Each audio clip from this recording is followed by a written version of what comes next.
بسم اللہ الرحمن الرحیم الحمد للہ وحدہ والصلاة والسلام علی من لا نبی بعدہ اما بعد فاعوذ باللہ من الشیطان الرجیم بسم اللہ الرحمن الرحیم قال رب اشرح لی صدری ویسر لی امری واحلل عقدۃ من لسانی یفقہوا قولی۔ سورہ طٰہٰ کی 23، 24، 25 اور 26ویں آیت ہے۔ ان 6 آیتوں میں اللہ جل جلالہ امن والہ نے حضرت موسیٰ علیہ السلام کی وہ دعا جو آپ نے نبوت ملنے کے بعد اللہ سے کی، اس مقدس الفاظ کو نقل کیا گیا ہے۔ اس میں جس وقت حضرت موسیٰ علیہ السلام کو اللہ نے بڑی بڑی نشانیاں ظاہر کرائی، لِنُرِيَكَ مِنْ آيَاتِنَا الْكُبْرَى، اور یہ حکم دیا کہ ہم تمہیں ہماری بڑی نشانیاں بتانے کے لیے فرعون کے پاس بھیج رہے ہیں، آپ ذرا فرعون کے پاس جائیے اور جا کر اس کو دعوت دیجئے، وہ تو سرکش ہو گیا ہے۔ اذهب الى فرعون انه طغى۔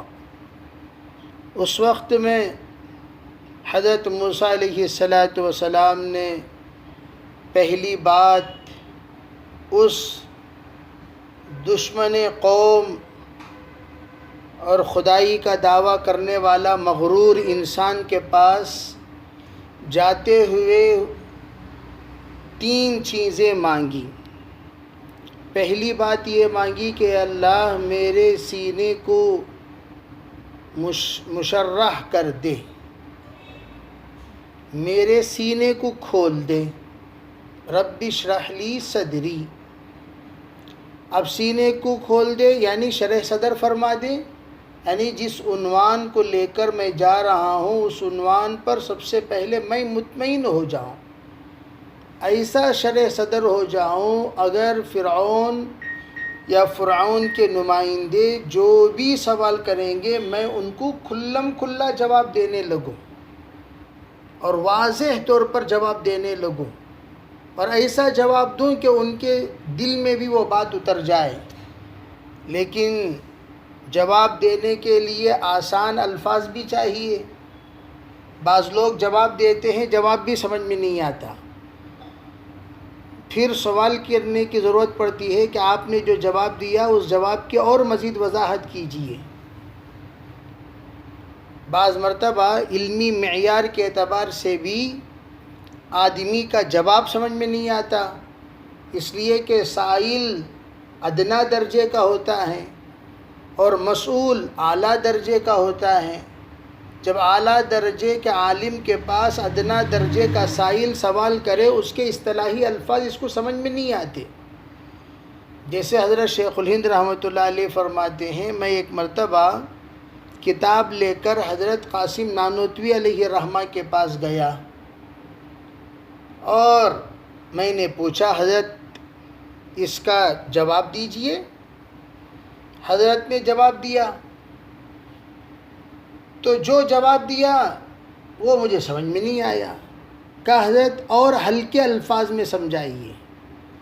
پھر حضرت نے دوبارہ جواب دیا، حضرت فرماتے مجھے پھر بھی سمجھ میں نہیں آیا۔ پھر میں نے کہا حضرت اور ہلکے الفاظ میں جواب دیا، پھر بھی مجھے سمجھ میں نہیں آیا۔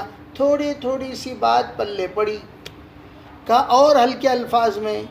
اس طرح پوچھتے پوچھتے 6ویں مرتبہ جب حضرت نے جواب دیا تب مجھے بات سمجھ میں آئی، حضرت یہ کہنا چاہتے ہیں۔ تو اسی لیے حضرت علماء یہ فرماتے ہیں کہ اللہ تعالیٰ سے یہ بھی مانگنا چاہیے یا اللہ میں جو بولوں اس کو وہ بات سمجھ میں بھی آئے، اس طرح مجھے یہ معاملہ تو آسان کر دے، وَيَسِّرْ لِي أَمْرِي، اور یا اللہ تو جانتا ہے کہ میری زبان پر لکنت ہے اور لکنت کی وجہ سے میں صحیح بول نہیں پاتا، اس لیے میری زبان کی لکنت کو دور کرتے ہوئے اس گھانٹی جو میری زبان پر پڑی ہوئی ہے اسے تو کھول دے، وَاحْلُلْ عُقْدَةً مِّن لِّسَانِي يَفْقَهُ قَوْلِي، ایسا کھول دے کہ مجھے میری بات سمجھ میں آ جائے، مجھے میری بات سمجھ میں آ جائے، یعنی جو لوگوں کو میں سمجھانا چاہتا ہوں ان کو میری بات اچھی طرح سمجھ میں آ جائے، اور یا اللہ میں جا رہا ہوں اکیلا مجھے مت بھیجا کر۔ اکابر فرماتے ہیں یہ آ کر ڈر کی وجہ سے نہیں کہ میرے ساتھ ان کو بھیج، ڈر کی وجہ سے نہیں، بلکہ سنت بھی ہے ساتھ میں ہمیشہ کوئی نہ کوئی ساتھی ہونا چاہیے، جیسے اللہ کے رسول نے فرمایا اکیلا سفر مت کیا کرو، آپ نے منع کیا، تو آپ نے اگر منع کیا ہے تو اس کے ساتھ بہت ساری حکمتیں ہیں۔ اگر آج آدمی اس کے سلسلے میں سوچے اکیلا سفر کرنا نہیں چاہیے، اکیلا کہیں جانا نہیں چاہیے، تو اس وقت میں اس کو یہ بات سمجھ میں آتی ہے کہ اللہ کے رسول علیہ السلام کی ارشادات میں کتنی حکمتیں پوشیدہ تھیں۔ تو یہاں حضرت موسیٰ علیہ السلام بھی مانگ رہے ہیں، کیا مانگا؟ کہا وَاجْعَلْ لِي وَزِيرًا مِّنْ أَهْلِي، فرمایا یا اللہ میرے ساتھ وزیر بنا کر میرے ہی اہل میں، پتہ یہ چلا وزیر جو ہوتا ہے باہر سے نہیں لینا چاہیے، جیسے بعض لوگ بہت سارے لوگ وزیر بناتے ہیں اس کو جو پرایا ہوتا ہے، آخر کار یہ ہوتا ہے کہ پرایا بن جاتا ہے، اصل بن جاتا ہے فرع۔ تو اس لیے ہمیشہ وزیر اس کو بنانا چاہیے جو اہل میں سے ہو۔ اہل دو طرح کے ہوتے، ایک ہے خاندان والا، ایک ہے اس وزیر بننے کا لائق، دونوں ہونا چاہیے، خاندان کا بھی ہونا چاہیے، اس مقام کا لائق بھی ہونا چاہیے۔ وہ کون ہے؟ نام بھی فرما دیا، میرے خاندان میں بہت سارے ہیں، سب میں مطلقاً میں مطالبہ نہیں کر رہا ہوں، خاص طور پر ہارون اخی، ہارون جو میرا بھائی ہیں، حالانکہ یہ بعض مفسرین کہتے ہیں خاص بھائی بھی نہیں، چچیرے بھائی، چچیرے بھائی، تو ان کو بھی مطالبہ کیا وہ بھائی کو میرے ساتھ کر دیجئے۔ بہرحال حضرت موسیٰ علیہ السلام کی یہ دعا، یا اللہ میرے سینے کو کشادہ فرما، میرے معاملے کو آسان فرما، اور میری زبان کی مشکلات کو دور فرما، ایسی دور فرما کہ میں بولوں تو میری بات سمجھ میں آئے۔ حضور اقدس صلی اللہ علیہ وسلم یہ معاملے میں ارشاد فرمایا کرتے تھے کہ اذا تکلم بکلمۃ، صحابہ کہتے ہیں کہ سرکار جب کوئی بات ارشاد فرماتے تو تین مرتبہ اس بات کو دہراتے تاکہ وہ بات سمجھ میں آ جائے۔ بعض روایتوں میں کیا ہے، آپ قرآن پاک کی تلاوت ایسے فرماتے تھے ہر حرف ہر لفظ صحابہ کرام کو سمجھ میں آتا تھا، اور صحابہ کرام اس سلسلے میں تدبر فرماتے تھے۔